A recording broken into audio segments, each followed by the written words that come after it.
മുഖ്യമന്ത്രിയുടെ ഹെലികോപ്റ്റർ യാത്രയിലെ അവ്യക്തത തുടരുകയാണ്. 6ാം ദിനവും നിക്ഷേപക കൂടിക്കാഴ്ചയിൽ വിവരങ്ങളില്ല. കൂടിക്കാഴ്ചയിൽ സ്പെഷ്യൽ ബ്രാഞ്ചിനും അറിവില്ല. യാത്രാ റൂട്ടിലുണ്ടായിരുന്നത് ആശുപത്രിയും വസതിയും മാത്രമാണ്. ഔദ്യോഗിക രേഖകളിലും സംരംഭക കൂടിക്കാഴ്ചയില്ല. അതിനിടെ സന്ദർശനത്തെക്കുറിച്ചുള്ള ആദ്യ വിശദീകരണം മുഖ്യമന്ത്രി തിരുത്തിയതും വിവാദമായി. മുഖ്യമന്ത്രിയുടെ 2 ദിവസങ്ങളിലെ പ്രതികരണം കേൾക്കാം. ഞാൻ പോയത് ഒരു ഇൻവെസ്റ്റ്മെന്റ് ഗ്രൂപ്പ് കൊച്ചിയിലുണ്ടായിരുന്നു കാണാൻ വേണ്ടിയിട്ട്. അവര് രാത്രി ഡിന്നർ മീറ്റിംഗിന് കാണാമെന്നാണ് പറഞ്ഞത്. അവര് തമിഴ്നാട് മുഖ്യമന്ത്രിയായിട്ട് കണ്ടതിന് ശേഷമാണ് കൊച്ചിയിൽ വന്നത്. ഞാൻ വന്ദേ ഭാരതിന് ബുക്ക് ചെയ്തിരുന്നു പോകാൻ. രാത്രി അവിടെ എത്തി അവരോട് സംസാരിക്കാൻ. അപ്പൊ അവർക്ക് അത്യാവശ്യമായി സന്ധ്യയ്ക്ക് ഡൽഹിയിലേക്ക് തിരിച്ചു പോകണം എന്ന് പറഞ്ഞു. അല്ല, രഹസ്യമായി ചിലരെ കാണേണ്ടി വരും, അല്ലാതെയും കാണേണ്ടി വരും.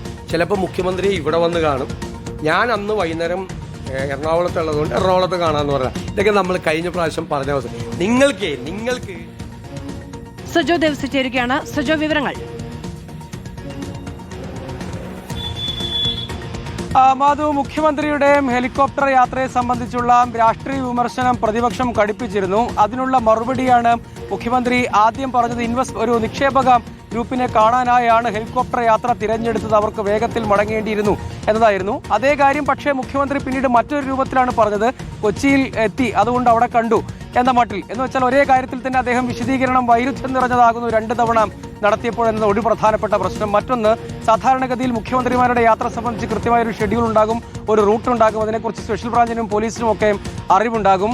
അത് സംബന്ധിച്ച് പരിശോധിച്ചപ്പോൾ ഇങ്ങനെ ഒരു നിക്ഷേപക അല്ലെങ്കിൽ ഒരു സംരംഭക കൂടിക്കാഴ്ച സംബന്ധിച്ചുള്ള ഒരു വിവരവും ഇല്ല എന്ന് കാണാം. അപ്പോൾ പ്രതിപക്ഷം പ്രധാനമായും ഉന്നയിക്കുന്ന ഒരു വിമർശനം മുഖ്യമന്ത്രി നുണ പറയുകയാണ്. നേരത്തെ പ്രതിപക്ഷത്തിരുന്നപ്പോൾ പറഞ്ഞ രാഷ്ട്രീയ ധാർമ്മികത അഥവാ ആദർശം, അവയൊക്കെ അതിൽ ആത്മാർത്ഥതയുണ്ടോ എന്നതാണ് ഒരു പ്രധാനപ്പെട്ട ചോദ്യം. നേരത്തെ ഇത് സംബന്ധിച്ച് ഹെലികോപ്റ്റർ വാടകയ്ക്കെടുക്കാൻ കഴിഞ്ഞ സർക്കാർ തീരുമാനിച്ചപ്പോൾ സ്വീകരിച്ച നിലപാട് എന്നിവയൊക്കെ ചൊല്ലിയാണ് വിമർശനം. പക്ഷേ ഇതിന്റെ പ്രശ്നം ഒരു നിക്ഷേപകർ വരുന്നു എന്ന് വെച്ചാൽ ആ കാര്യത്തിൽ ഒരു ക്ലാരിറ്റി വരുത്തിക്കൂടെ എന്താണ് ഒരു പ്രധാനപ്പെട്ട ചോദ്യം. അത് സ്വകാര്യമാണ് എന്ന് അദ്ദേഹം പറയുന്നു. ഇനി അങ്ങനെ ഇരിക്കട്ടെ, പക്ഷേ ഈ കാര്യത്തിൽ ഒരു വിശദീകരണമായി അത് പറയുമ്പോൾ അത് മറച്ചു വെക്കുന്നത് എന്തുകൊണ്ടാണെന്നൊരു പ്രധാനപ്പെട്ട ചോദ്യമുണ്ട്. എന്ന് മാത്രമല്ല, അദ്ദേഹം അന്നേ ദിവസം ആലുവയിലെയും ആശുപത്രിയിലേക്കും അതുകൂടാതെ അദ്ദേഹത്തിന്റെ വസതിയിലേക്കുമാണ് പോയിരിക്കുന്നത്.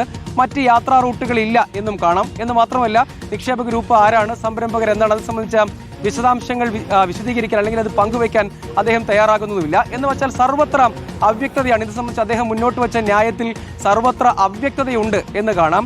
ഇതിനോട് ചേർത്ത് വെച്ചാണ് ടാറ്റ ഗ്രൂപ്പിന്റെ ഷിപ്പ് ബിൽഡിംഗുമായി ബന്ധപ്പെട്ട അവകാശവാദത്തെയും ഈ വിഷയത്തെയും ചേർത്ത് വെച്ച് പ്രതിപക്ഷം, പ്രത്യേകിച്ച് പ്രതിപക്ഷത്തുള്ള സമൂഹ മാധ്യമ രംഗത്തൊക്കെയുള്ള ആളുകൾ ആ രൂപത്തിലുള്ള വിമർശനം ഉന്നയിക്കുന്നു. അതായത് ഈ കാര്യത്തിൽ മുഖ്യമന്ത്രി തുടർച്ചയായി നുണ പറയുന്നു എന്ന രാഷ്ട്രീയ വിമർശനം കടുപ്പിക്കുകയാണ് പ്രതിപക്ഷം. ഒരുപക്ഷെ ഈ വിഷയത്തിൽ അദ്ദേഹത്തിന്റെ വാദങ്ങളെ സാധൂകരിക്കും വിധം എന്തെങ്കിലും ഒരു കൃത്യമായ വിശദീകരണം അദ്ദേഹം നൽകുന്നില്ല എന്നത് വളരെ ശ്രദ്ധേയമാണ്. ആ നിക്ഷേപ ഗ്രൂപ്പിന്റെ വിശദാംശങ്ങൾ വെളിപ്പെടുത്താൻ കഴിയില്ല. ചിലത് സ്വകാര്യം എന്ന് പറയുമ്പോൾ എവിടെ വെച്ച് എങ്ങനെ എന്ത് കൂടിക്കാഴ്ച എന്നത് ഇപ്പോൾ പൊതുസമൂഹത്തിന്റെ മുൻപിലേക്ക് നൽകാൻ അദ്ദേഹം തയ്യാറല്ല എന്ന് കാണാം. എന്ന് മാത്രമല്ല, സാധാരണഗതിയിൽ നമുക്കറിയാവുന്നതുപോലെ VIP അല്ലെങ്കിൽ VVIP യാത്രകളിൽ അത് സംബന്ധിച്ചൊരു ഷെഡ്യൂളും ഒരു റൂട്ടും ഒക്കെ ഉണ്ടാകുന്നതാണ്. അതിന് വിരുദ്ധമായി പക്ഷേ ഇവിടെ അങ്ങനത്തെ വിവരങ്ങളൊന്നും ലഭ്യമാകുന്നില്ല എന്നതും കാണാം. അതുകൊണ്ടാണ് ഇതിനൊരു വലിയ രാഷ്ട്രീയ ആയുധമാക്കി പ്രതിപക്ഷം മാറ്റുന്നത്. സജോ ദേവസിയാണ് വിവരങ്ങൾ നൽകിയത്.